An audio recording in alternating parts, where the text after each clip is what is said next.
review na lang tayo, nabalikan na lang natin to. Ngayon, binugan daw ang hangkok na subtraction sentence. Tingnan natin ito. Ilan kaya ang lobo rito? Ilan lahat?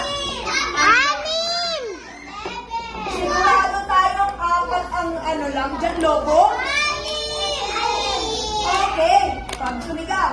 Merong ilan lobo meron? Ilan lahat ang lobo? Okay. There are, makinig, there are 6 balloons. 1, 2, 3, 4, 5, 6. There are 6 balloons. O, nawala yung isa.